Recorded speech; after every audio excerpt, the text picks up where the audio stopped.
नमस्कार, स्वागत है आपका आपके चैनल ज्योतिष मार्ग पर। अक्सर हमसे कहा जाता है कि भाग्य में जो लिखा है वो तो होकर ही रहेगा।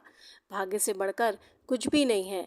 उसी से जुड़ी एक रोचक कहानी भगवान विष्णु और उनके वाहन गरुड़ से जुड़ी एक रोचक कहानी मैं आपको सुनाने जा रही हूँ।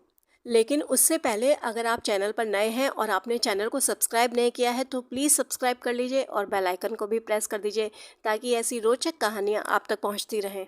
एक बार गरुड़ पर सवार होकर भगवान विष्णु कैलाश पर्वत जा रहे थे भगवान शिव से मिलने के लिए। रास्ते में एक घर के आगे बारातें रुकी हुई थीं। कन्या एक और वर दो देखकर गरुड़ के मन में बहुत आश्चर्य हुआ और उसने भगवान से पूछा कि प्रभु, कन्या तो एक है और बारातें दो हैं, यह कैसा आश्चर्य है।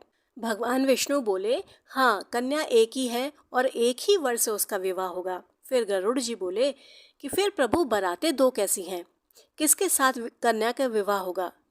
भगवान विष्णु बोले, हाँ, बारातें दो हैं, क्योंकि एक वर को कन्या के पिता ने चुना है और दूसरे वर को कन्या की माता ने चुना है। और कन्या का विवाह किससे होगा प्रभु। भगवान बोले, जो माता ने वर चुना है उसके साथ ही कन्या का विवाह होगा। गरुड़ के मन में अनेक प्रश्न उठ रहे थे। भगवान विष्णु को कैलाश छोड़कर गरुड़ वापस लौटकर वहीं आ गए जहाँ कन्या का घर था और सोचा, अगर मैं इस वर को ही यहाँ से हटा दूँ तो इसके साथ विवाह ही नहीं होगा। पर गरुड़ भूल गए कि भाग्य के लिखे को कौन मिटा सकता है और उन्होंने वर को उठाया और एक ऐसे निर्जन टापू पर ले गए जहाँ कुछ भी नहीं था, ना खाने के लिए ना पीने के लिए। वहाँ ले जाकर उसको छोड़ दिया। अब एकाएक गरुड़ के मन में ख्याल आया कि लो, यहाँ तो खाने के लिए कुछ भी नहीं है, यह तो भूखा प्यासा मर जाएगा और इसका पाप मेरे सर पर लगेगा। उधर बारात तो तरह तरह के व्यंजनों का स्वाद ले रही होगी और यह पाप तो मेरे ऊपर ही होगा। तो गरुड़ जी ने दोबारा जाकर सोचा कि इसके लिए कुछ खाने के लिए लेकर आता हूँ। वहीं कन्या के द्वार पर पहुँच गए। वर के एकाएक लापता होने से कन्या की माता बहुत परेशान थी।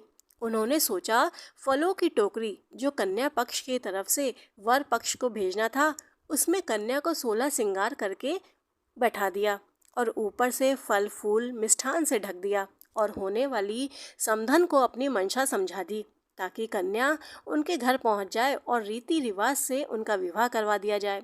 उधर फलों का टोकरा मेवे और मिष्ठान से भरा देखा तो गरुड़ टोकरे को उठाकर वहां ले गए जहां उन्होंने पहले से ही वर को ले जाकर छोड़ा था।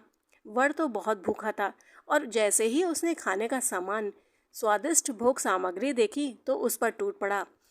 लेकिन जैसे ही टोकरी खोली उसमें 16 श्रृंगार करे हुए एक कन्या निकली जिससे उसका विवाह होना था।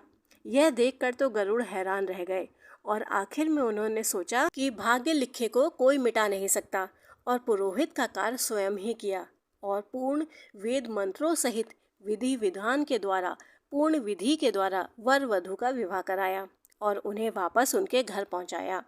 फिर वापस भगवान विष्णु के पास पहुंच गए और कहने लगे कि वाह प्रभु, अच्छी लीला रची, हमसे ही पुरोहित का काम करवा डाला, सारा विवाह कर कर आ रहा हूँ। भगवान विष्णु गरुड़ की बात सुनकर मंद मंद मुस्कुराने लगे और कहने लगे, गरुड़ जी, भाग्य के लिखे को कोई नहीं मिटा सकता। किसका विवाह किसके साथ होना है, किसके साथ कब क्या घटना होनी है, उसे कोई नहीं मिटा सकता। होनी ही बलवान है। कथा अच्छी लगी हो तो चैनल को सब्सक्राइब और वीडियो को लाइक ज़रूर करिएगा। धन्यवाद।